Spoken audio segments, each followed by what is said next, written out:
Welcome to the Messy Success Podcast, where we are shining a light on being successful in an unconventional way. My name is Tracy French, and I am your host.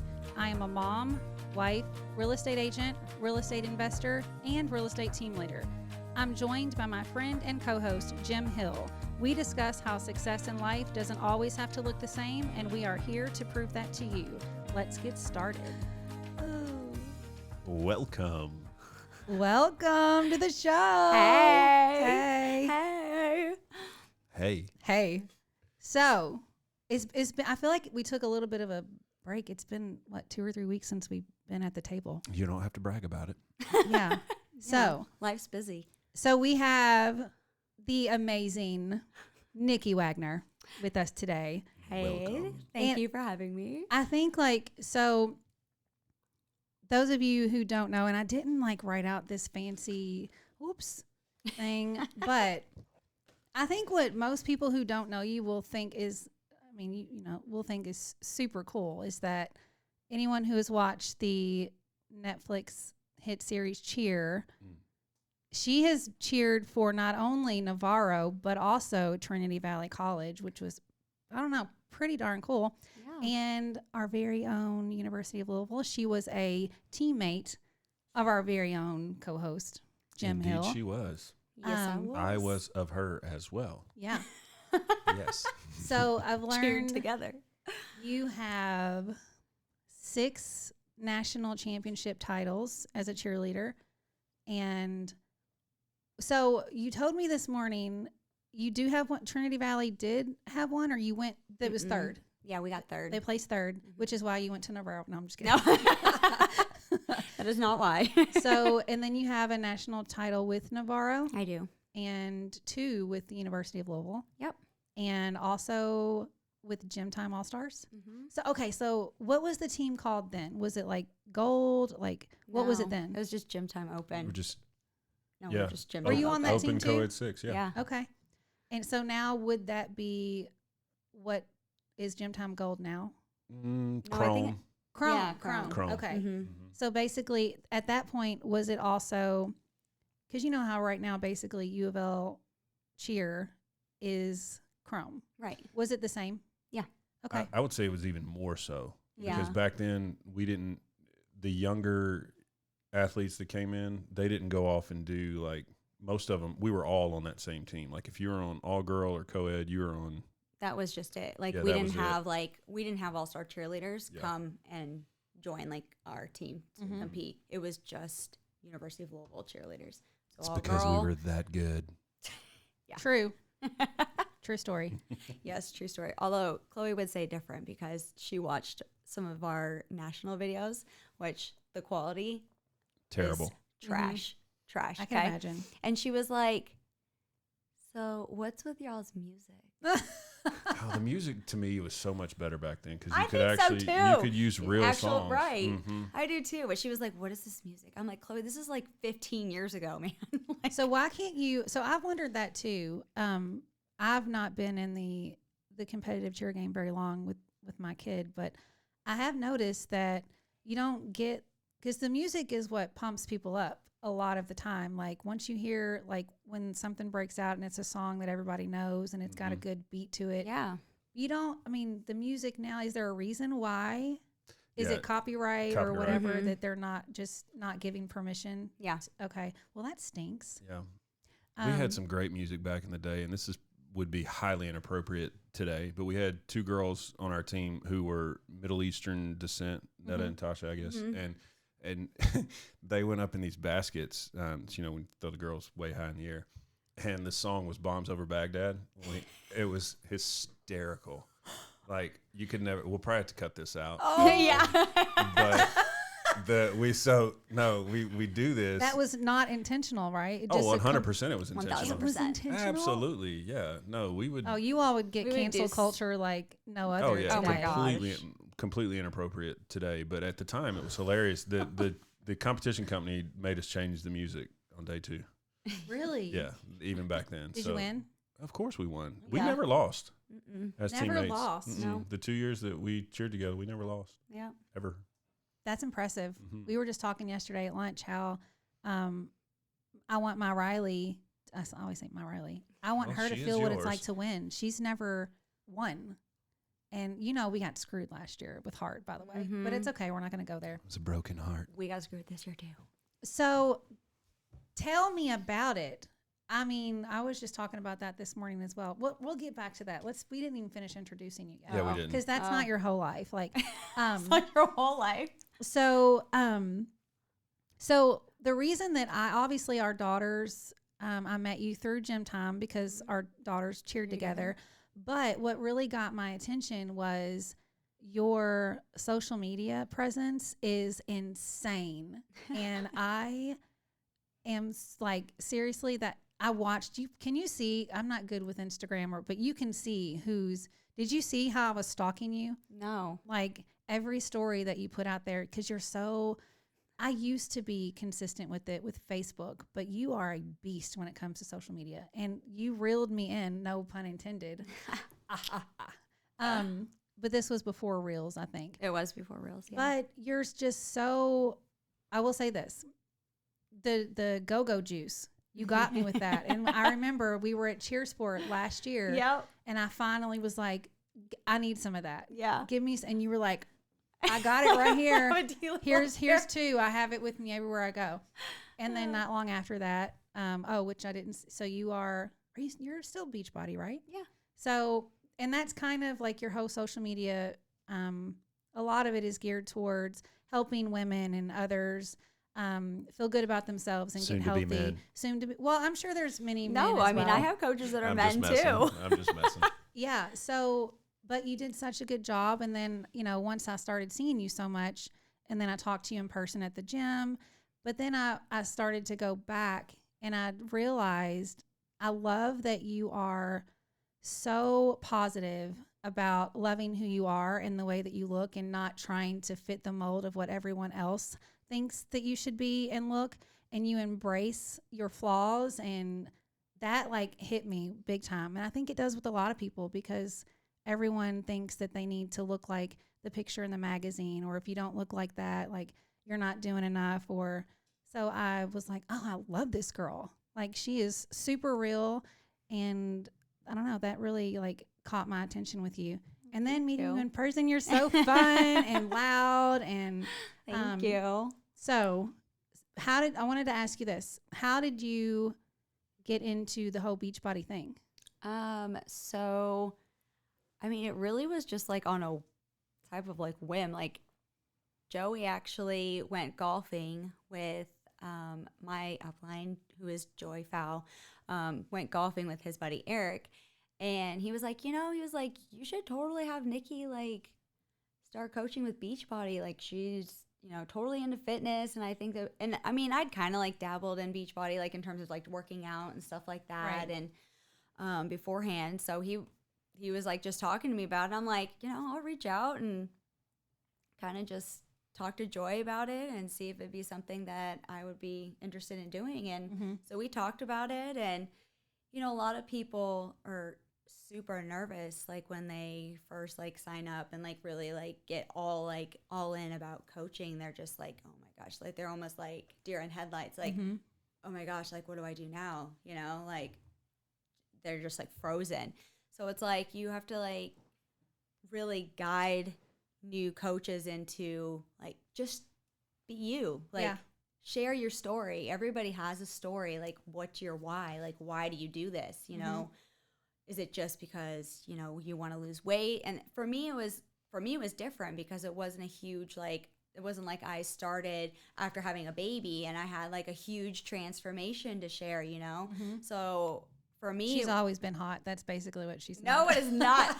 That's the funny part is because when I was pregnant with my son, I mean, it was straight out of cheering. I was 105 pounds. I gained 65 pounds with my son.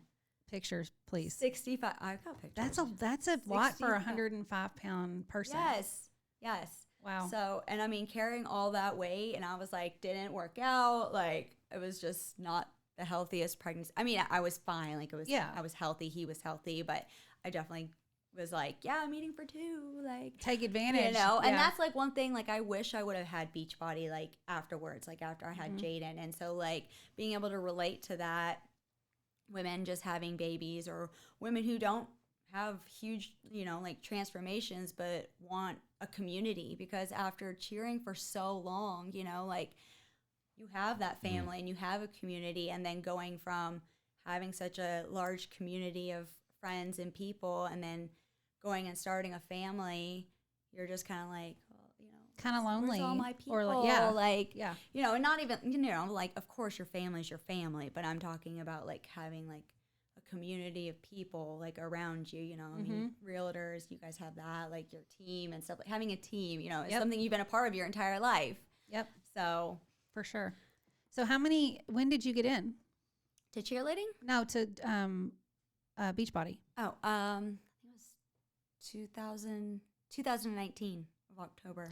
So I started seeing you not long after. So you hit the ground running. And I didn't even have a social media presence really. Like I just took it on and just kind of learn as you go. You know, it's no fear. And that's the thing, like even with us in real estate, and I don't practice what I preach very much anymore, which I should, but it's just all about putting yourself out there and being super consistent, and people will pay attention. And you most definitely, you have to be, it's a consistency thing. And I mean, here, like probably in the last like 6-7 months, like my consistency game probably hasn't been like 100, because my kids are getting older and they're doing like crazy stuff, and I'm like, so I'm trying to like, you know, maneuver things into different like ways of like making things work, because I'm in my car like 90% of the day. Can I get an amen to that? Yeah. Like, oh my gosh. Hallelujah. Uber driver. Yes. That is me. Yes. I feel you completely. And so how do you, because we talk about that a lot with being so busy, being successful, and trying to manage keeping your family life together, but still keeping your business, because it is your business. Fitness is your business. And so how do you make it all work? And when people ask me that, my answer is typically, I don't freaking know. I just go like, and then it just all happens. Yeah. So you just do, but you have like the things that you know you have to do, that you like, okay, I know this is what I'm doing today. I know like my workout today, because of the program that I'm doing, is going to be 20 minutes long. So, okay, somewhere in my day, let me look at my schedule. I'm going to schedule the 20 minutes into this schedule where I know I'm going to be home, and I'm going to just come home, I'm going to push play, and I'm going to get it done. So that's why, like, I've told you and you, like, you have to put it in your schedule, or else it's just going to be like, you know, okay, well, like, yeah, well, I'm just going to not do it. You know, like. That's where I'm at. So on my way here today, I was like, you know what? I am going, because Jim and I had a conversation. We're both. We've had multiple conversations. Yeah, but we had a conversation about today, being healthy in particular today, and trying to, because you know, like when I joined under you, or as however we did that, and the first 3 weeks I was like, I am killing the game. Like I would come home and I would get my 30-minute work. It was 30 minutes for 9-week control freak, I think is what I was doing. And I was like, dang, I actually came home just to work out, get it in, and then leave again.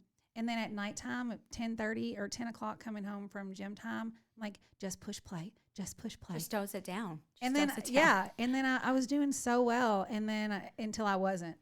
Right. So sad. I got on, so we were talking, you told me what you weighed today. A lot. And I had not got on the scale. It's been months, because I was like, I know that I'm putting on weight, but I don't want to face it. So I haven't, but I got on the scale before I came here today, and I was like, you know what? Jim and we're going to talk with you, and we're going to actually say out loud that we're going to do this. And we're going to use this podcast to hold ourselves accountable. Oh, for the love. Oh my gosh. They are declaring, everybody. Yes. So I am going to announce what I weigh today on the show.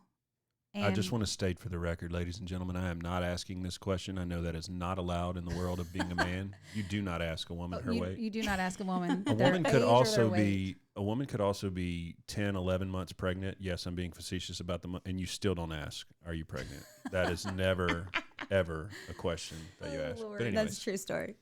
Yeah, so we're putting ourselves on the spot, and we're gonna use her. Dadgummit, Tracy. See? It's just got to happen, because know. I feel like if we don't, so with just like so many people who might listen, or the 5 of you that might listen, who knows? I don't know. 6. Counting us. 6. Counting us. I feel like sometimes you just need to put it out there to hold yourself accountable, and to, if this is what it takes, you all are either going to see me succeed or you're going to see me not.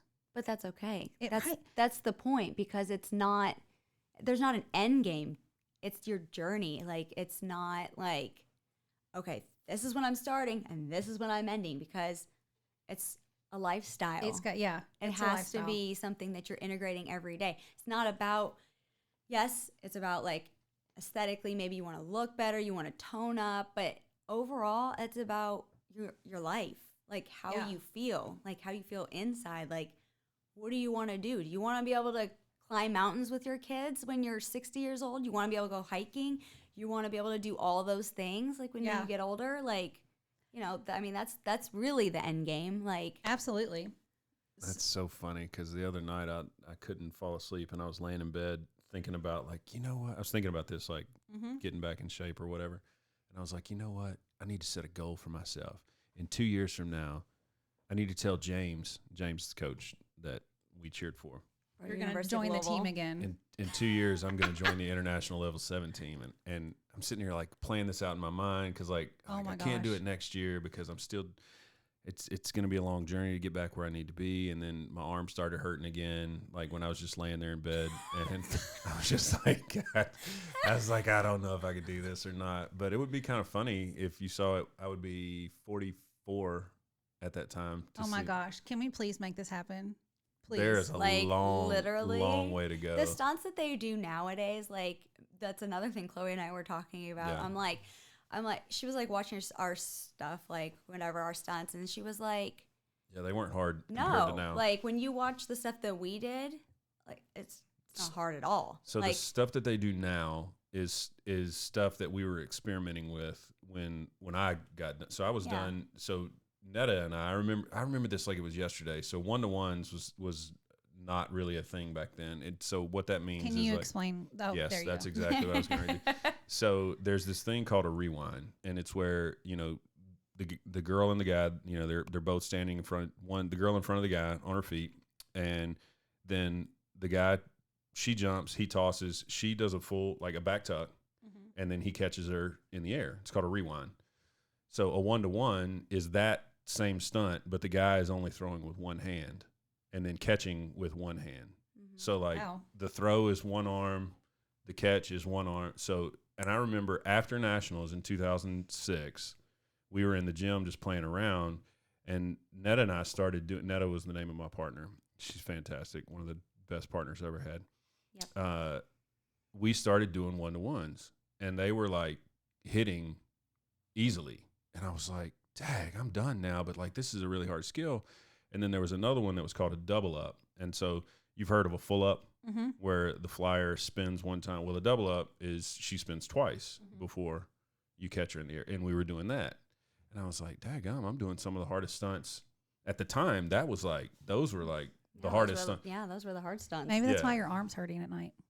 I'm just old. That's why my arms hurt. I probably got a pinch nerve or Listen, something. Listen, the cheerleaders now, 10 years from now, they'll be saying the same thing. Right, right. I mean, some of the stuff they're doing now, like those two things I'm talking about, like those, like cake. Cake, old hat. That's literally like what they warm up with. Yeah, and it's like you watch some of these videos of some of these guys that are current right now that are still competing, and girls too, and it's just like, how on God's green earth? Yeah, I'm the same. Even with the all girls.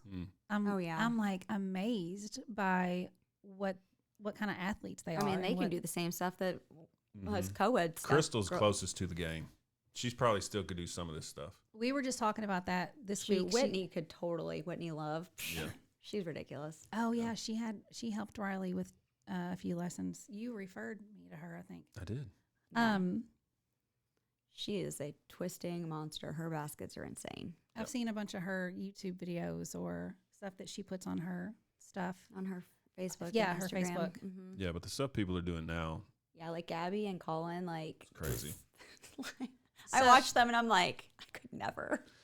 Colin is probably One of the best. He's probably one of the best I've ever seen. Mm-hmm. Yeah, and anybody listening to what we're talking about right now has no clue. This guy's Probably not. Yeah, how's he say his last name? McCorkle or something like that? Yeah. And Colin spelled with a K. Yeah. Colin McCorkle, if you look him up. On Instagram. He cheers at Weber State right now, and some of his stuff is... Well, he's actually not cheering anymore. Oh, no? Okay, well he did. He's taking a moment. Yeah. Either way, he's very good. He is amazing. He's fantastic. So, okay, take me back to... Well, let's just talk about the coach. So the cheer series. Mm-hmm. Monica was your coach. Yep. For Navarro. Did you also have the coach that I guess is the assistant coach now? Did he coach you? No. Was you there before he was? Oh yeah. Okay. And you did Andy, right? I think Andy is his name. No, I think he was like maybe 5 years after me, I think. So the coach and I could be wrong. Did you say that there was a coach there that left or Andre. Is it Andre? From Navarro? Yes. No. Oh, Trinity Valley. Trinity Valley. Yes. Okay. So the coach that when I tried out and I went to cheer for Shannon, she was the original coach. And then she ended up retiring and Lucy ended up taking over. So she coached. And then I can't remember. She coached for, I think, three or 4 years after that. I could be wrong on the dates. I feel like it's like all blur, like after I left. And then they've had, I think, 2 other coaches since then, but Vontae's the current coach. So yes, I really liked him from the, remember when we talked about it and I was like, I've only seen episode 1 and 2, but so far they were really giving Trinity Valley like a bad, like they were, but as the season went on, it got better. Did you finish watching it yet? Oh yeah. I feel like, just from me not knowing anything about the 2, Mm-hmm. they definitely started to show them in a better light as the series went on. Because the first episode or 2, I don't think that they were doing the athletes. I don't think they were showing them in their best. What's crazy is that like when I was like looking back when I reordered the DVDs because we had VHS back then. So, you can't play those nowadays because I don't even have a cassette player. So, VHS machine, whatever. And so I was going back and I was watching like our routine because I'm like, I haven't actually seen like my Navarro routine since I did it. Right. And because it's not on YouTube. Like I tried looking on YouTube and I couldn't find it anywhere. You should put it on YouTube and you'll go viral. Oh yeah. Look, they will be like, I can't even see the people because it's terrible quality. It's horrible. Yeah. It's so sad. I'm like, I mean, they digitally upgrade all these other, older videos. Can we get that done to ours? Like, but when I was looking back, I mean, we competed against. There was probably 5 or 6 other junior colleges in our division. Was a lot back then. Oh, so and now there's only 2. There's only 2. I mean, there was Kilgore, Blinn. Mm-hmm. There was 3 other ones. I mean, shoot, in Division 1A, large co-ed, there used to be like 25 or 30. Yeah. And now there's like 6. Yeah. Why is that? What do you, I mean? Well, there's a lot. Are they adding divisions? Mm-hmm. Okay. That would make sense. Yeah. So I'm obviously a little bit older than Nikki. But so did my undergrad at North Carolina State. So when we competed at NCA back in like 2001 was the first year NC State went to NCA. Prior to that, they had gone to UCA College Nationals. Whole nother long story about the 2 different college nationals, but nonetheless. Yeah. In 2001, I'm pretty confident there was between 25 and 30 teams in Division 1A large co-ed. And at that time, only the top 10 after prelims went on to finals. Mm-hmm. And so now I think the event itself has grown in team number, but those bigger divisions have dwindled in number. Like right now, the junior college division is only 2. Yeah. Unless there's somebody else that's coming back this year that I'm not familiar with. And then, like I said, large co-ed Division 1A, it was 6 or 7 maybe. But University of Louisville, even then when there was 25, they were still taking home the national title. They were. So you can't really say that, you know. They've stood the test of time. Yeah, that's what I was getting at there. Yeah, for sure. What is your most memorable collegiate cheer experience? Like, oh, Lord. I don't think I have just one. Did you all, was it still? I mean, I think 1,000% it will always be competing on the band shell. Because why is it called the band shell? It looks like a big shell. It looks like a big. It's like. It looks like a big like sand castle. Seashell. Yeah. Okay. Every time I watch, I didn't hear that term until the Netflix series, and now I hear it all the time. And I'm like, what? I didn't put 2 and 2 together, so I might have just made myself look really stupid with that. Well, and now they do prelims and finals on the band shell. Mm-hmm. Like when we cheered, we had prelims in the Ocean Center, which is like across the way, and like it was just like, it was like just convention center, like bright lights. No, it wasn't even. We didn't even have like the crazy cool like NCAA lights, like All-Star Nationals, like all the cool background setup stuff. I mean, it was like straight. Like you walked out, there was a blue like banner that went across, that like piping that went across, and you just went out there and you did it. So that means like getting to the band shell is what made it special, because you couldn't experience that unless you made it to finals. It's a very unique experience. I mean, you're outside. Typically, it's in the middle of the day when the sun is dead up right over your face. Mm-hmm. So, like, that was one of the things that that our coach used to tell us all the time. You know, as soon as we got there, we would get off the 13, 14-hour bus ride, which was insane in and of itself. Oh, my Lord. It was so bad. He had this no sunglasses rule for everybody. Yeah. And the reason is because like, he wanted our eyes to adjust because by the time we got to finals, we were having to, throw girls in the air. And that could be dangerous. And look dead up in the sun the whole time. Because then you can't see her. Like when you're throwing them up straight up and you're looking up, like, and the sun's dead on top of you, you're just like. Just look for the little black spot. This is coming back down. I totally feel that. Was not during like for softball. Like, I can totally feel like going in to catch a ball and it's like, oh, I don't see it anymore. I'm going to like move over. Right. Like it's truly blinds you. It is. So, I mean, especially depending on like where exactly the sun sits, like you're just like, I mean, I see it all the time when I'm watching my sons play baseball. Like, so was it a tradition when you cheered to run in the water? No. We did not do that at Louisville. I mean, some people did, but I mean, I think that is something new. Yeah.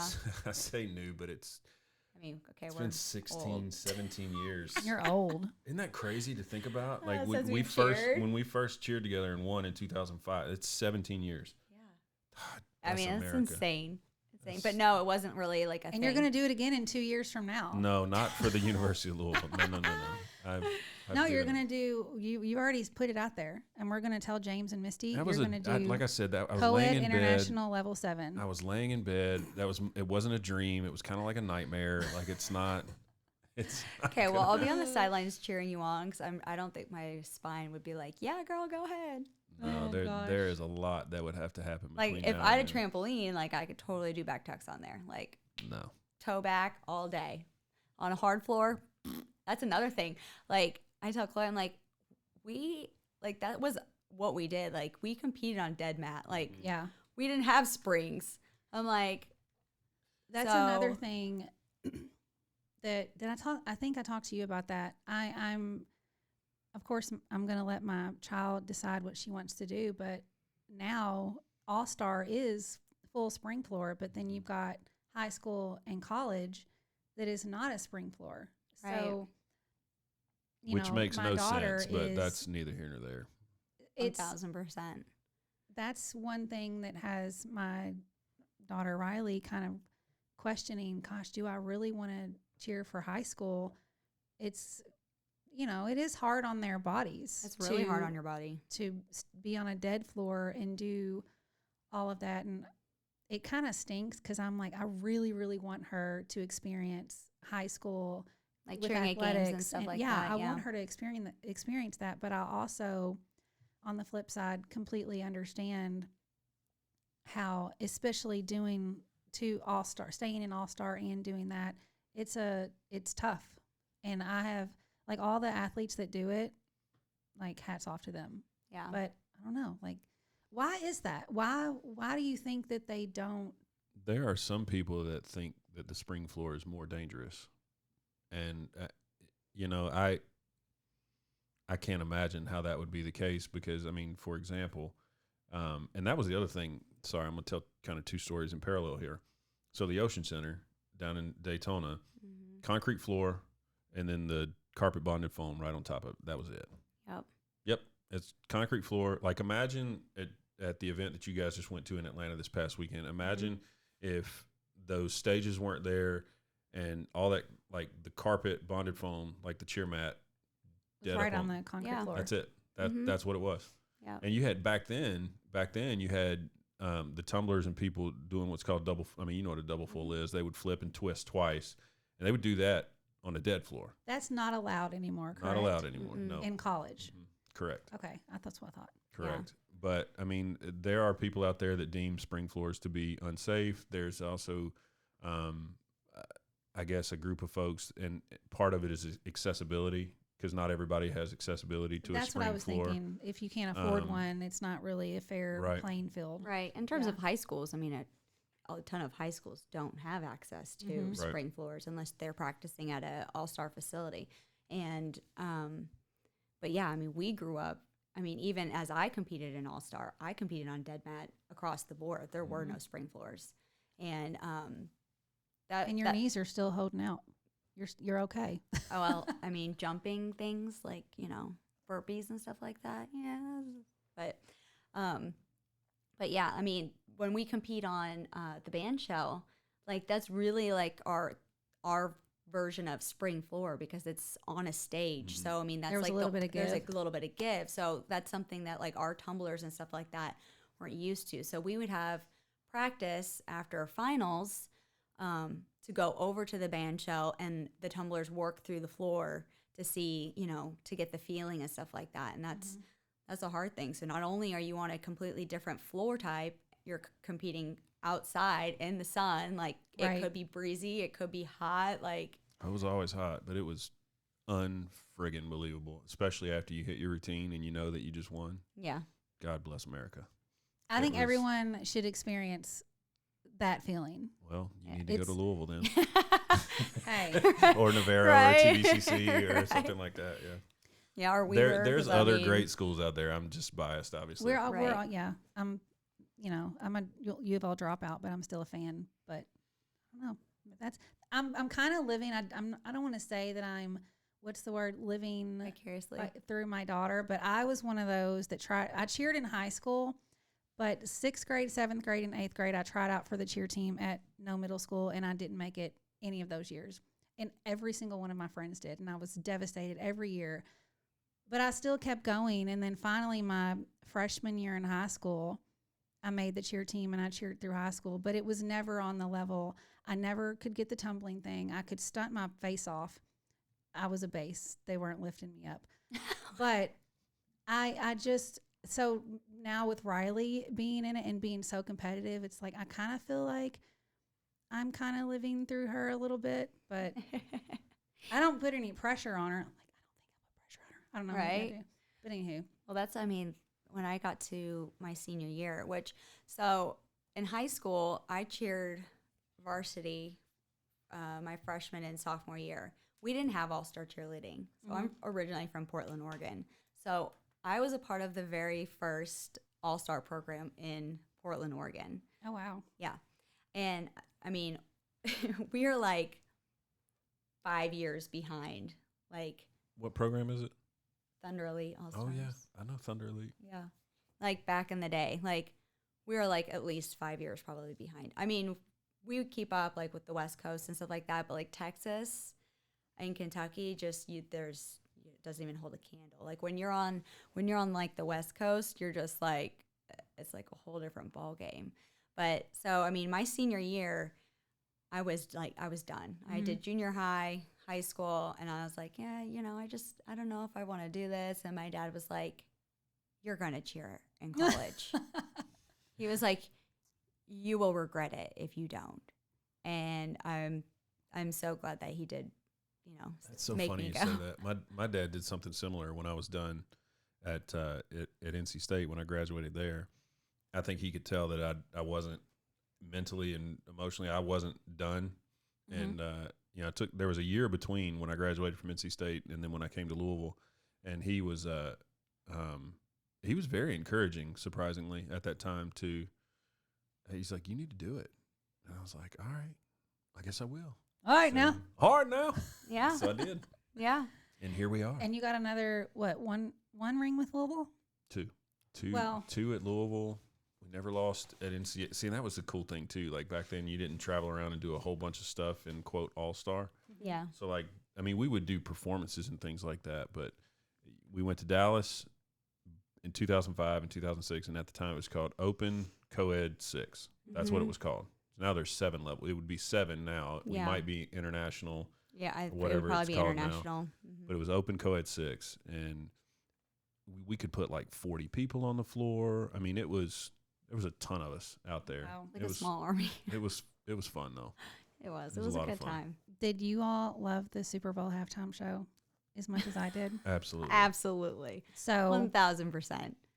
and just because that made me feel like so fantastic, and I like so the funny thing is, I don't mean to keep talking about cheer, but our kids had cheer practice Riley had cheer practice that night, so I watched the Super Bowl halftime show from my phone driving down 65 on the way home, Bluetooth on, turned it up. Riley's like, what is this? I'm like, dude, this is like the crap music that y'all listen to now. Right. This was the crap music that my mom had to listen to, and or what my mom would call crap music. Our crap music was so much better than the crap music of It today. totally was. 1000%. It totally was. All the stuff that they called hip hop and rap and the mumble rap, I mean, you can't even understand what they're saying. Yeah, I'm no part sounding of it. such like a baby boomer right Oh now. my Like I God. sound just like my parents because I posted something No, I on said Facebook. the same thing. I posted something on Facebook about how much I loved it, and my mom was like, I don't even know how you even understood all of what they were saying. And I was like, well, Ma, I was like, that's That's what we That's grew up what we grew up with. Yeah. So I thought you would be the perfect person to do this with because you're so fun and like you don't give a crap.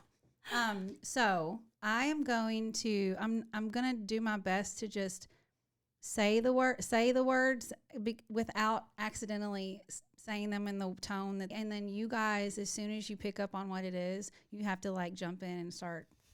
But yeah, are you ready? Okay, I hope this isn't like, I hope I'm not too excited and it doesn't go as good as Do I you hope. have clean lyrics over there, edited versions? So that was difficult because a couple of the songs I wanted to use, I was like, Dr. Dre, I'm just kidding. can't do that. Can't do that. Definitely can't do no. Definitely no. that. Okay. So, are you ready? I'm ready. Hopefully we get it. Okay. I got my grub on, but didn't pig out. Finally got a call from a girl I want to dig out. We can't. That's gotta be cut out. Do you know what I gotta dig out means? Stop it. We can't we've already we're that one. You ruined it because we told it's implied, but it's not. We totally could get away with this. Just listen. Okay, we're listening. You stop interrupting. Stop being so perverted, Hooked it up faux later as I hit the dough. Thinking if you don't get it by this one, I'm going to be disappointed in both of you. Thinking, will I live another 24?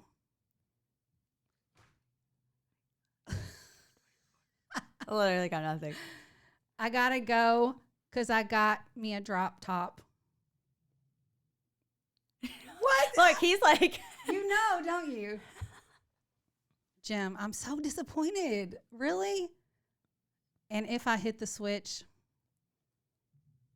I can make the drop. Had to stop at a red light, looking in my mirror, not a jacker in sight. Oh, is this Warren G regulators? No, I'm so. No, it's definitely not. You've really. I've ruined it already you because like totally- my mind is. La da da da da. It's the D-O-double-G. Snoop Dogg. That one was on there, but okay. Okay, can you just sing it now? Or like, I guess I'm gonna have to. Okay. And everything is all right. I got a beep from Kim, and she can all night. Called up the homies, and I'm asking y'all, which park are y'all playing basketball? I feel like this is Snoop Dogg. No. oh Lord. See, this is terrible. I'm terrible at this. If I had the beat behind me, I can guarantee I know it. Probably. Yeah. 1000%. We can't do that, can we? Drop a beat. I got my grub on, but didn't pig out. Finally got a call from a girl I want to. Hooked it up for later as I hit the dough. Thinking, will I live another 20? Today was a good day. Ice Cube. Oh, see, I didn't listen to a lot of Cube back in the day. I'm gonna be honest. Well, you need. I really didn't. Well, you I didn't. was more Game. Dre, Snoop, you know, This Warren is G. one of the I'm so all right. Next. If you played Snoop That Dogg, didn't go as ain't- well as I hoped. Okay. You were there though. You got Then dug that song right out. right out. okay, this one. Then you'll get this one. I have to almost skip to verse 2 because I feel like the first few letters of this one will immediately. But that's okay. You got to join in. Ready? 1, 2. 3 and 2 to 4. Snoop Doggy Dogg and Dr. Dre is at the dough. Keep going. No. Nothing but a G thing. Ready to make an entrance. So back So on back up. on up. Because Yeah. you know I'm about to. Yeah, I'm not gonna say the word. This is PG. PG rated. Oh gosh. Okay. All right, that one we already. Okay, so this one is not rap, but it's a really I feel like it's perfect 90s. I'm curious. Now I have no faith in y'all since you didn't get Ice Cube. But Sorry. I mean, sometimes I feel like I don't have a partner. Sometimes I feel like my only friend is the city I live in. The city of angels. Oh God. Oh. Lonely as I am, together we cry. 'Cause I don't ever wanna feel like I did that day. Take me to the place I love. All right. Take me all the way. Thank you. See, that's what I was hoping to get out of 'Cause I you. don't ever wanna feel. oh, now see, now you got him started. Like I did that day. Now you got him started. Uh-huh. Do you know who sings that song? Oh my God, why am I drawing a blank? Red Hot Chili Peppers. Yes, good job. There you go. Good job. Jeez Louise. I mean, Okay. Let's see. A lonely mother gazing out of her window, staring at a son that she just can't touch. If at any time he's in a jam, she'll be by his side, but he doesn't realize he hurts her so much. I know what song this is. But all the praying just ain't helping at all because he can't seem to keep himself out of trouble. I mean, this sounds like something Eminem would write, but So he goes out and he makes his money the best way he knows how. Another body laying cold in the gutter. this is dark. Isn't that Eminem? Nope. Don't go. Chasing waterfalls. Is that what that is? Yeah. Oh my God. go chasing waterfalls. Just stick to the rivers and the lakes that you used to. what you gonna. Oh, forgot that the was next on the part. other day in the car. It's Sorry. always like, what is this? I'm like, don't worry about it. It's fine. So funny story. Driving down the road one day, I was listening to Spotify, And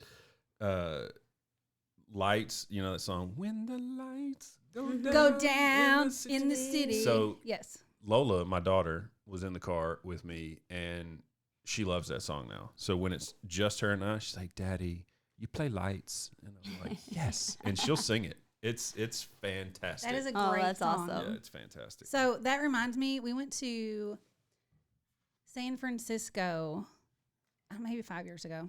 And you know those double-decker bus tour, like you can get on the bus. So we did that. And there was a night version or whatever. And we went across. It was so freaking cold, by the way. We drove across, not the Golden Gate Bridge, but the Bay Bridge. And we had the best like tour guide fella. He was so funny. We drove across, and we're going away from the city. Like the city would be behind us. And we turn around, and again, it's dark. And he turned that song on, and he was like, now everybody turn around. And then we didn't know. We turned around, and it's like the most beautiful view of the San Francisco skyline. And that song starts blaring on the bus. Oh, that's fun. Well, the better song would have been "Turn Around." Every now and then I get a little bit lonely that you're never coming round. You see how he's like gripping the mic, like he's meaning business. This was before competitions. Like we had our songs. Like we would play certain songs, and Jim would literally like totally like belt it out. I mean, it was just like that was our thing. Like we would play it. We'd play certain songs, and all of us would just bust out singing. Like, does she know about the? Oh yeah, she's aware. You know, believe in a thing called believe love. in a thing Yes. called oh love. my. I have the best video of that in Dallas. I'm gonna share it with you. Listen, I got like the real thing. Like, Oh when yeah. before it was like. It's so big funny because I thing. ran into this one guy. This was like 3 or 4 years ago. I ran into a guy, and it was at a cheerleading competition when I was employed by a different company, and he thought he was the original person that sang that song, and I was just like, "Nada, That's a no. that's a no." He's like, "Yeah, I've been singing this for about a year now," and I was like, "I've been singing that since 2005." So no. So, and it wasn't like me. Did you show him up? Oh, we had a little sing off, and he's like, all right, that's win. really good. He's like, we should do a duet, and I said, nope, we're not doing that. No, I'm just kidding. That sounded This so is airy. my song. Thank you. No, it's funny. I love that song. It gets people pumped. I mean, because who doesn't believe in a thing called love? And if you don't, like, What are if you you doing? don't believe in love, like, what are you doing? Right. Like, I feel bad for people that don't believe in love. Just You know? just give us one, like 4 bars. Oh my gosh, really? Just do it. Can't explain all the feelings that you're making me feel. My heart's an overdrive and you're behind the steering wheel. All right, that's all you get right now. What is the part where you like? I don't even know the words because I don't know that I've ever heard that song until I heard him sing it. I believe in a thing called love. Just listen to the rhythm of my heart. I believe in a thing called love. No, but the one where you end up going like, yes. Oh, see, now that's just You that's gotta be just standing up and like. yeah, oh yeah, it gotta be. I gotta get the full diaphragm behind that. He actually yeah. has to like be standing like. Yeah, no, that's just it's just yeah, like it's yeah. That's it's like just the guy that sings the song or the band. He's just saying yeah, like it's a big long loud. It was shocking. Yeah. I was like, he just did that. He Yeah, did. It was so funny. Everybody, he would everybody just- in that karaoke bar thought they were, doing Alanis Morissette and Guns N' Roses, and then everybody, it's just like, what just happened? Yeah, it was fun. So the only people that are gonna like this are people who cheer. Yeah, yeah. I no. Like we mean- talked about cheer the entire, but honestly, like no kidding, after the whole Netflix cheer thing, cheer freaking sells. Oh, Like, Oh, yeah. absolutely. is- That's why they're doing that live tour now. Mm-hmm. Crazy how much money there is to be Well, made I in mean, the cheer world. Cheerleading itself is just so expensive. It just wasn't something that like was broadcasted to everybody, Mm-hmm. for everyone to understand. Yeah. Like, unless you were a part of it and you were a part of the community, like, you didn't understand. Yeah. You don't know, like, the things that we would go through, like the injuries we would go through, the number of alternates we have to put in and out of like routines to make a whole routine, like the blood and the sweat and the tears, like Hell Week. I mean, there's just, I mean, you don't understand that. And it's the ultimate team sport. It really is. Like, I mean, I've played, you know, all the major sports, football, basketball, baseball. I'm not saying I was very good at all of them, but, you know, when in my college years, when, you know, when I started cheering, you know, all the different pieces of the puzzle, so to speak, you know, obviously football has a ton of pieces to the puzzle. You know, the line has to block a certain way, you know, the wide receivers and the running backs have to do certain routes and things like that, you know, to make things work. And in cheerleading, you know, it's the same thing. And I feel like it's you can tie that back to now what you do with Beachbody, because I mean, you're a part of a team, right? You know, and then we've got a team obviously with real estate, and the way everybody plays a part. You know, we're all good at certain things, and we're all good at some of us are probably better at certain things than other people on the team, and vice versa. Other people on the team, you know, and it's how everything works together is what, you know, creates the success. Because at the end of the day, you know, these cheerleading routines, 2.5 minutes long, you know, you've got anywhere from, I mean, what, 10. I'm trying to think what the different number that can go on the floor. The number of kids. You know, back when we cheered, you know, you put 20 on the floor for college. In the All-Star world at the time, you know, we could put 40 on the floor, and, you know, organizing all of that into one big picture, aiming at success, you know, it's crazy because, you know, everybody had a specific part. Yeah. And there were parts of the routine, you know, we'd go, especially when we do pyramids, you know, that's when it incorporated the most people all connected at once. And you had, you know, everybody had a count. Everybody was supposed to dip and move or do certain things on a specific count. And if one person was off, it could all come crashing down. Yeah. And I feel like that's the same thing, you know, now, like with what we do in real estate, you know, in principle, obviously we're not putting pyramids together. We're building houses for people. Right. But, you know, like if we don't, like real life, if we don't get a contract in on the right time with the right numbers, you know, taking advice from other people who maybe have done this longer than you to make sure you're putting your clients in the best position to move forward. And I mean, honestly, the same thing you probably do with Beachbody. You have to put, you know, nobody's the same. No two clients are the same. Not everybody needs the same different thing. Yeah. Yeah. So, you know, kind of directing and putting that together all in one big picture. Yep. I don't know. It's all different, but all relatable. I do want to say this too. While that Netflix show is very entertaining to watch, some of the things, there's a lot of reality that's it's very accurate in some of its portrayal of what we did in college and what we do in college, but some of it is not. Absolutely not. Like it is there are parts of it that I watch and I'm like, man, that is so dramatized. It is not that way at all. Example.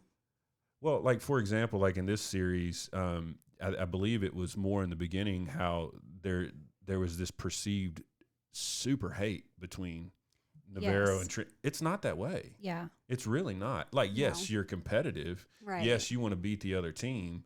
Yes, you want to win because, you know, in that sport, you get one shot, you know, not to quote Eminem, you know, one shot, vomit on my sleeve already, mom spaghetti. Like we could put that. That was literally in my routine though. Right. Like that was Valley. Like when that song came out. That was in my routine.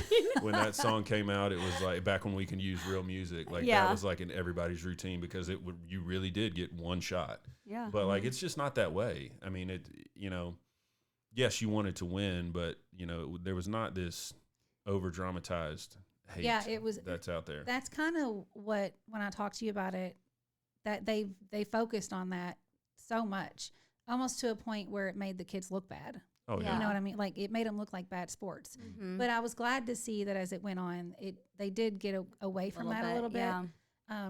But you know, just like when we had Todd on here for the Ladybirds, they want to do what's going to get people's attention or what people, you know, add a little bit of drama to. Well, you have to. I mean, that's what sells. Exactly. There's got to be some sort of storyline, right? So I guess I don't want to this is definitely not why we had you on here or anything, but since you are here, is there anything, if someone does listen and they're like me and Jim, and they're just feeling unhealthy or feeling bad about themselves, and like, can they reach out to you? Like, what is the best way to reach you? I mean, you can message me on Instagram. Like, you can, and we'll put all of that. I was gonna say, you can text me or call me. Like, if you know, the biggest reason why people fail with their health and fitness is because it's like we've been programmed that it's like an all or nothing thing.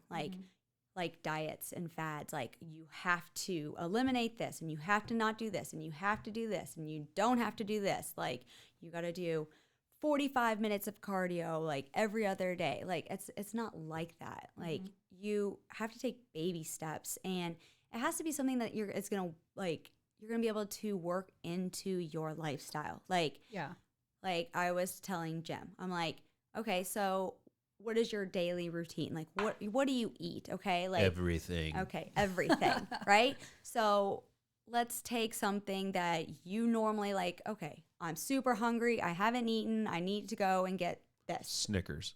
Okay. Right. So let's not grab the Snickers. Let's grab like some trail mix and a banana, because if you're going at a gas station getting a Snickers, they will have those options as well. Yeah. So it's about just making better choices, but not eliminating the things that you love. You can still have the things that you love. Like, it's not about restriction, because if you restrict yourself, you always fail. Yeah. Like, so if you love Snickers, okay, well, you know, if I stay on point the whole week and I do like the stuff that I'm supposed to do, maybe I'll have a Snickers like at, you know, for my treat the end of the week. Like, I tried to cut back to the fun size, and then I had like 4 or 5 of them, and I was like, then well, that was real fun. Now I've had more than a regular one. Right, exactly. It's exactly. like, and then people fun. they're like, oh, well, I've only had like 4 of those. Well, guess what? That just equaled like 2 whole Snicker bars. Like, yeah. Well, it was fun. They get you. Wasn't it? It was fun. Was it fun? Until I mean, as long as you enjoyed it. No, Until you couldn't button your pants. Right. Anymore. But so, I mean, I always say start small. And like, and if I have a client that isn't doing anything at all, like no fitness, no nutrition, we start with 1 because so many people get so overwhelmed with taking on both that then they just end up like feeling like a failure and stopping. Yeah. So I'm always like, let's start with one or the other, or we'll just start really small with one and then, you know, take on the other. And then we'll slowly add more in, like more with the nutrition. Or if we're going to start with the nutrition first, because that's the harder part for you, then we will add more, you know, working out as we get further along. So it's just, people have to be able to integrate it into their lives and make it work.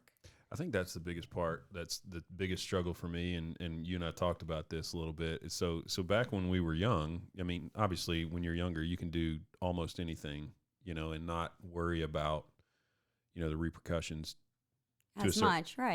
So, as collegiate cheerleaders, you know, we were working out, I say that in quotations, 4 or 5 days a week for 3-4 hours at a time, i.e. practice. And so like what we were doing, or what I was doing, I mean, it was a lot of, granted, I was putting people in the air, but the style of quote lifts and I mean, it was a lot of quick twitch, a lot of like Olympic style, like thrust above my head, things of that nature. So, I mean, it was a type of workout that you really couldn't, it's hard to duplicate. And so like, I didn't have to go to the gym often. Like, you know, I really didn't. Now, when Protein came to town, Protein was her partner. That was my partner my first year. So his name's Michael, and Michael was he became a professional bodybuilder. And so like, then I started working out with him, and that was a whole different world. But anyways, we called him Protein because if you saw a picture of him, the dude was like, oh, he was super jacked. He was jacked. Yeah. I think, I forget, I don't know if I came up with Protein, but it stuck. But we all called him that, and it was hilarious. So it was hilarious. So then, like, you know, there was not this like routine of physically going to the gym, getting a set in on the bench, getting a squat, getting a curl in. Like there was never that. It was just like, hey, I'm going to be at practice again tonight. And it was like second nature. Mm-hmm. So you were constantly working out. And then when it's over, and I think that's why you see a lot of like people from cheerleading who struggle with this after the fact. Yeah. Because what we see in like women and men alike, especially the women who were, 100 pounds soaking wet, that's not normal. Nothing about that is normal. Mm-hmm. But, and then when they're done, and then, male or female gain 10, 15, 20 pounds, and they might actually weigh, 120 pounds, which is still not normal, I would think. Like that's still small. Yeah. And then they're like, oh my God, I'm not 100 pounds with abs or whatever. Anyway. And then life happens and we get older and, and for me, like I'm 50 pounds heavier than 40 pounds heavier than I was when I cheered, and it drives me up the wall, but it's just like, it's my own doing. Like I'm not working out.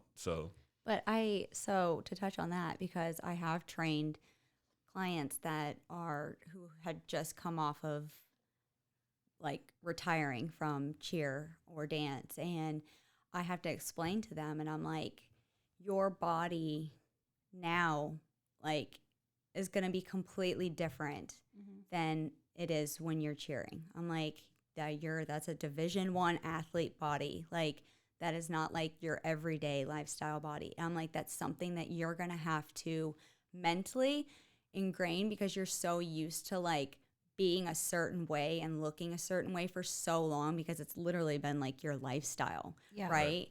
And so when you come off of that, it's really hard for them to like digest, like, okay, like I look so different now. Like this is not how I want to look. And then they start getting depressed about it and they get upset. And I'm like, there's nothing to be upset about. Like you're not doing like 20 hours, 30 hours worth of like athleticism every week that your body's used to doing, Right. I'm like, now you are coming off of being an athlete. I'm like, so working out and stuff like that is completely different than the stuff that we did. Right. Like, I mean, we didn't really, like nowadays I know they do some like weight training and stuff like that. We didn't do that. Mm-hmm. Like we didn't go to the gym and whatnot. Like we did enough in the gym at cheer. Like we didn't have to go work out. So doing that is also completely different, because those are completely different movements, different muscles and stuff like that. Mm-hmm. So integrating that into any type of athlete who's coming off of, all these crazy workouts and stuff like that, it's mentally like trying to get yourself into, okay, like what is my normal? Yeah. Like what is my normal, like healthy weight size? Like where is my body happy? It's very much like, I relate it to, since my husband was in bodybuilding for so long. Right. I relate it to that. Like those, and even me, I never stepped foot on stage, but there was a point where I could have in 12 weeks. But even that, it's like now you look a certain way for so long, even with fitness and all of those things, that it's hard for you to readjust and say, okay, it's okay to not be ripped. Right. It's okay to just, because it is hard to maintain. It's not a lifelong, I mean, I guess it is for some, but it's. But even your body then is still not ever going to be the same as it is when you're competing, like, like collegiate cheerleading or football or baseball. It's just completely different. Your body's, it changes. Yeah, just kind of embrace it. Well, yeah, I mean, it's just something that you have to get used to. Yeah. And mentally, sometimes it's a little bit harder to digest. But shoot, I went straight from like cheerleading to, cool, I'm going to have kids and gain 65 pounds. I still want to see the pictures. Yeah, I was. So we are going to put all of the ways to reach out to you in regards to whether it's someone wanting to do Beachbody, which you can work out in your home if you have trouble leaving the house, or also personal training. I train at Empower 6. Which is a new gym that is right next to Gym Time. Yep. Just opened up. I think, correct me if I'm wrong, did I hear right? They're only allowing so many members. Like they're gonna cap it. They will, yeah. Because it's okay. It's it's a smaller facility, but it's a state of the art, gorgeous facility. And so, you can't have thousands and thousands of members. I mean, otherwise nobody would have access to be able to use everything at all the time. You know what I'm saying? So, so. All right, Jim. 40 pounds is my goal. I've got to lose 40 pounds. Oh, I never told my weight. I weigh 250 right now. Okay. You don't have to say. I'm not asking. Just want to put that disclaimer out there. As of this morning, I weigh 100 pounds less than you. There you go. Well, so again, not to get back into this weird, because it really messes with your head a little bit. Because when we were teammates, I was probably 215, but at the time I was my body fat was significantly less. Right, and you have way more muscle. I had way more muscle. I had way more, energy, and it's to get back to that. I don't think I'll ever get back to that, but I guess I could if I really, really push myself. I mean, if you want to be on the level 7 international, you got to get your ish together. I told you that was a nightmare, not a dream. I told him, I said, well, don't worry. Like, our first session together, we're just going to do 100 toss hands. Jeez. And then you won't be able to move for like the next week. So it's fine. Yeah, you won't even be able to get up to show a house. No. He'll be like, can you please, can you open the door? I can't open the door. Right now, and we've talked, so it's funny because I've had this conversation with both of you because I've been trying to talk to your mom about training my dog, and I've talked to you about how much I hate my dog, Tracy. Yes. That dog of mine, thank God he's cute. Thank the Lord he's precious and cute. He poops and pees in his bed every night.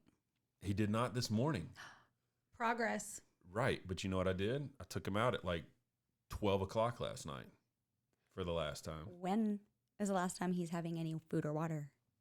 We stopped giving it to him at water maybe 7 or 8, but I don't get, he eats his last meal of the night at 5. He's just a little French bulldog, and my goodness, he's cute. His name's Pete. Pete. But see, I'm used to having big dogs. I had a boxer when I was in college, and Champ was the best dog ever. By the way, short story. Champ's full name was Grand National Champion. Named him in 2001, right after I won college nationals for the first time. So well, that's cool. I called him Champ for short. Really quick, speaking of dogs, I am so impressed. Again, your Instagram stories telling me these things.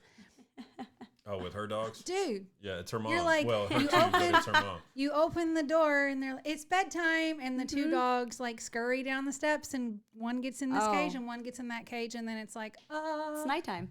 Literally every night. I mean, if they're not in their beds by 10:30, they're like, what are you doing?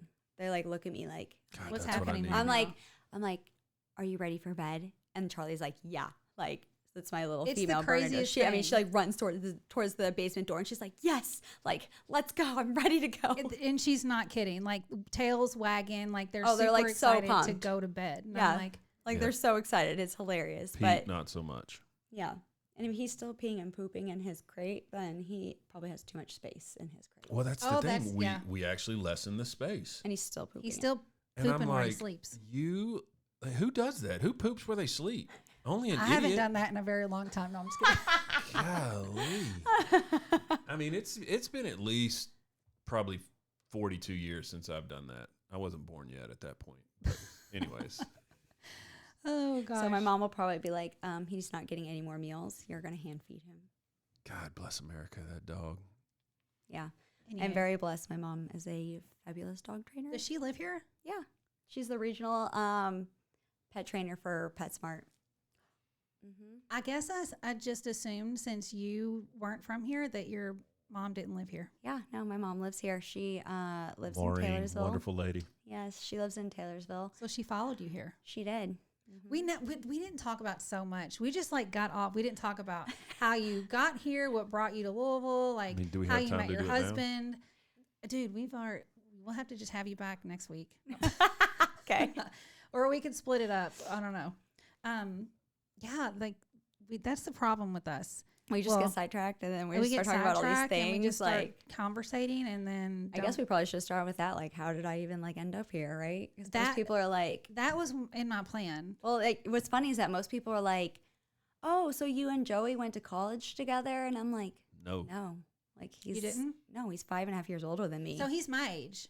Yeah, he'll be 43, 44. He's older than us. No, he is older than us. So I think he's a year or two older than me. I'm 42. So he's a year older. No, than you. I'm gonna be 40. Are you sure? Right. See, when you get past 32, you don't remember how I old was you born are. in 80. And my birthday's in August. And he was born in 79. See, I knew we were the same age. Yeah. Pretty much. Okay. Yeah.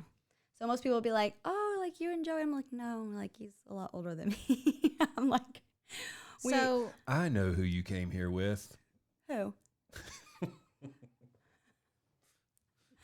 What? I came. One of your teammates came with you. And Yeah. But I came with a lot of people. I know you did. The little bulldog-looking girl, and yes, she was so sweet and nuts all at the same time. We're gonna have to cut that out. We're gonna have to cut that out. 1,000%. Anyways, yes, I came up with like 3 or 4 people from Navarro, and then like there was probably 5 people from Trinity Valley, and we all moved up here. And all went to U of L? To try out for U of L, yeah. I think they there was all like make a it? couple that didn't make it. Our squad back then, like the skills may not be on par with what they are today, but our squad back then was legit. I think, though, there was nothing we couldn't do. I would imagine that if the skills were a thing, then you would have mastered them. Well, I mean, that's what I was telling Chloe. I'm like, back then, like the people looking up to us, like your age, like they would be like, oh my gosh, like that's amazing. Like that's so hard, because it was so hard. Like the stuff that we did back then was so hard. Like there wasn't any other teams out there doing 1-arm rewinds. Like it was us, like, or the Dirty Bird, like the Whirly Bird. Like that was us. Nobody else was doing that. Yep. And so, but she doesn't understand that. She looks at the stuff that she sees now, not to mention we also didn't have social media. So thank God. We had to create that stuff all on our own. We didn't get to see stuff on social media and be like, oh, we're totally doing that. Like, we're going to try that, Yep. So one of my highlights of our time together when we were teammates, aside from winning nationals, do you remember 2005 when we traveled with the basketball team all the way to the Final Four? Oh, my gosh. Was that not the best? I mean, that was like the most insane. Like, that was the coolest. Like, we got to travel for the Final Four, and we were gone that whole semester. Yeah. I mean, we got to fly everywhere. We got to go to do all the things. No more bus rides? No, just for that. We had a couple bus rides, but, I mean, the Elite Eight or the Sweet 16, Elite Eight, that trip that got us into the Final Four, that was in Albuquerque, New Mexico. Yeah. So we got to fly on the team flight out there. And that was a whole different experience because the band was on the plane too, the basketball team. We were all on the plane together. It was. And you have to think, like, that was, like, the height of, like, our national season. So, like, we would have to send the couples that were going to be on mat to do these things because that was our only time to practice because we were gone for, like, 5-6 days at a time. Wow. Found local gyms that we would call up and be able to go in and do our stunt routine. Like, we would do the parts that we could. Like, most of us, like Nikki said, our partners were there with us, so we would do what's called the elite stunt sequence. Right. And that was like the stunt sequence that was the most difficult, hence the reason they called it elite. And we would do that, and tumblers would do their passes. We would have our music, and we would try to mark out the routine. And yeah, it was really interesting because I remember thinking about this way back then in 2005. I think we practiced together as a total team, like the 20 of us that were on the mat. We literally had that last 2 or 3 months leading up to nationals, or a month. I think we had, I swear to you, I think it was 5 total practices total. Wow. Where we had all 20 of us together before we went down to Daytona. That's impressive. So that's what I was getting at a little bit ago. Like, we were legit back then. And so most of us were, a lot of the guys on the team were like me, like they were older. Because I came in, I had already cheered for 4 years at another school. I came in, I was getting my master's degree. Very glad to say I actually did get that degree. So I didn't come here just for cheerleading, but You know, we were older. Like, we just had a different mindset. Mm-hmm. You know, we definitely had younger people on the team. Yeah. But we just had a different mindset, and we did whatever it took to get it done. And so, I mean, kind of bringing it back full circle to like the team aspect, whether it's real estate, cheerleading, beach body, you know, it's you do what it takes to get it done. Yeah. And you know, you take the extra steps. You don't cut the corners. I mean, because there was no cutting corners with that type of routine, and that day and age, you couldn't cut corners. I mean, knowing your counts, making sure you were on time, doing all the 5, things. 6, 7, 8. Yeah. Lots of that. There was a lot of that for sure, but it all paid off, and it was worth it. It was. Yeah, not many people can say they've experienced that once, and you've got to experience it multiple times. Yeah. Very fortunate. We were part of some really talented teams. Well, I've won some real estate trophies. Yes, you have. A lot more than most. Let's just say really quick, I got an email this morning from Remax, I guess, internet, I don't know, giving us this 2021 official stats. Our team was in the top 10 of commissions earned, number 3 in the state of Kentucky, behind our broker Jay Pitts and Bob's a color team. But what is pretty cool to me is that the amount of people that we have on our team is like a quarter probably of those. So to still be in the top 3 in the state, that's amazing. That's that's my nationals title right there. That's a big deal. Feeling so.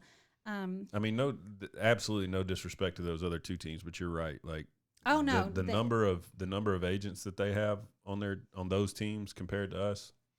Yeah, they're quite a bit stellar more. Teams. That absolutely you're right. I'm glad you teams. said that. Definitely, absolutely great teams. But we're gonna toot that little horn for us. I thought you were gonna fart. That would be in Jim fashion.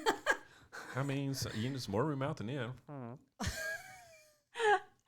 Oh, 1,000%. We can never get through an episode without talking about a fart. It just can't happen. That's the best thing ever, like bodily function. I'm telling you, if it's not funny, I've said this on about 9 different episodes, and I think this is episode number 8. But yes, that was a joke. What's not funny about it? I mean, I don't know. I feel like because like we were cheerleaders, oh my God, we just like have a whole different like perverted mindset of like, just like when like you had said something earlier and me and Jim were just like, I know when you were like, I still don't know. Just because I mean, it's something that's ingrained in you and like it just never goes away. Well, imagine all the different traditions that go with a fraternity or a sorority. Mm-hmm. And it's always only, fraternities, obviously only male, sororities only female, and all the different, probably little new, and I was never a part of any fraternity when I wasn't either. But I would compare what we had as a cheerleading team to the closest thing to a co-ed fraternity, sorority that there could have been. Mm-hmm. And like, there were certain things that were just normal for us that are not normal. How many times did you throw a cheerleader in the air and she farted? I mean, probably a lot. There were, oh God. See, I'm gonna pause before just in case this needs to be cut out. But farts, pee. I was gonna ask that. Yeah. Have you ever been peed on? Yes, and this is probably all got to get cut out. Like, there's no way. Why? This is like. Well, this is not like we're. Well, I mean, you got to think about it. You're throwing these girls anywhere from 10, 15, 20 feet in the air, and like sometimes, and guys included, you're squeezing really tight to catch these people, and they're squeezing really tight to do a trick about it, and it's just like you squeeze so tight, and it just. I would like to say I've never peed on anybody. Okay, that was going to be my next question. No. Well, I mean, you got to. But I mean, we've had people who've like competed on the mat who've like shit their pants. Yes, there is a video. There is a picture, and it wasn't one of our teammates, but I remember this at College Nationals. There was a picture, and I think Andrew might have taken this. There's a girl doing a back handspring, and you can see the arc as she's of pee. You can see it as she's flipping across the floor. But it was normal, like especially for like your completely tumblers, normal. like to like land and hit the ground, like because the passes that they would do would be so hard, and they would just pee. Like, Yeah. I mean, it's normal even for just regular cheerleaders now. They just probably don't talk about it. You just don't. walking sometimes after that. Right. But that's because we've had children. But like, I mean, It's like, oh, but Yeah, I mean, no, gymnasts would even tell you like that's just something. I mean, it happens. I mean, you Things think that about it aren't talked too, like about. the closeness with which, I mean, you're catching people tight to your body. Like you're trying to make sure people's head and neck don't hit the ground. So you're grabbing literally whatever you wherever you can. Yeah. And For I sure. mean, so like, personal space out it's the gone. window. Yeah, no, I totally agree. And I think with, at least for me, being a fan of cheer for a long time, it's not even people who aren't. They think, oh man, that guy, but he really it's like, no, it's You don't not think like about that it. at all. About it. It's right. completely not. And me watching, it's like you just have to. There are so many stunts, even with our girls. You have to be really comfortable and really trust who you're with, because you do have to. You're right, no real personal space. No, there really isn't. And it's just, And that's you the just way have to the like sport let it is. go. I mean, like Yeah. right before All-Star Nationals, I broke my ribs, I and remember that. and so my stunt partner had to literally, whenever we would dismount, catch me by my butt, Your butt, yeah. like, and bring me down because he couldn't grab me To around my keep waist from because, grabbing. because it would hurt so bad. Wow. I mean, it was a safety thing. Like, honestly, for me, like, I had so many roommates who weren't cheerleaders. Like, man, dude, like, really, like, that's. And I'm like, I not swear even to like you that. guys, I swear to you, I don't even think about it. It's Like, not- it's it's not not like like that. I'm trying to save a life Yeah. or a broken neck. I mean, that's aggressive. Like, Right. but No, Oh, but no, you it's could. real. Like, yeah, I mean, seriously. it literally, it's not like that. No, So. I get it. All right. Well, we could literally Literally talk all day. All day. I'm gonna let you take us away whenever he's ready to. Do you want me to do my normal? Just do what. Oh, what does that say? It's a drum. Is it a drum? Are we flying? I feel like I'm in an What's that? airplane. Oh.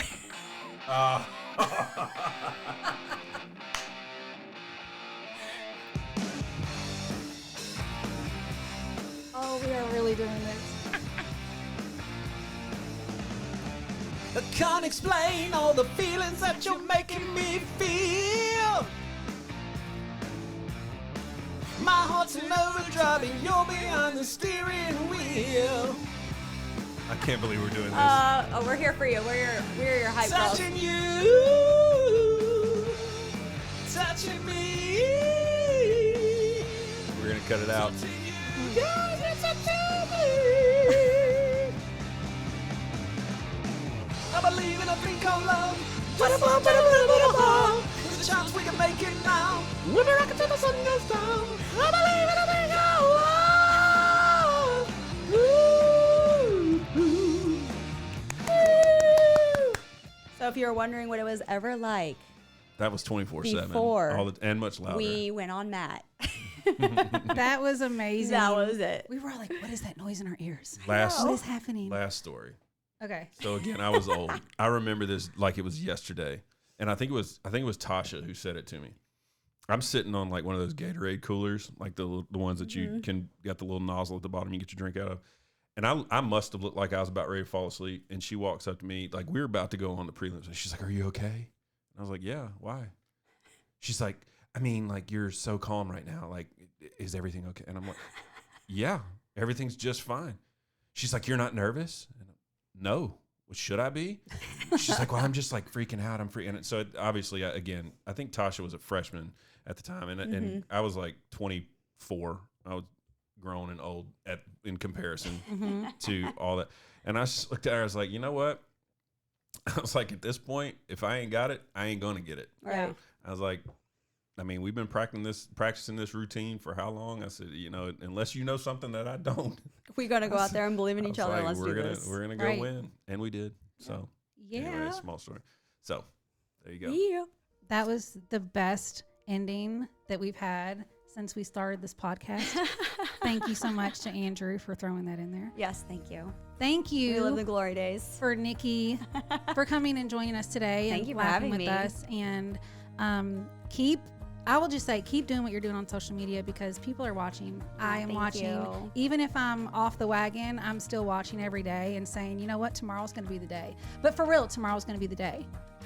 And Right? ladies and gentlemen, thanks for joining us on Messy Success with Tracy French and Friends. I'm Jim Hill, one of the friends, joined by our newest friend, Nikki Wagner.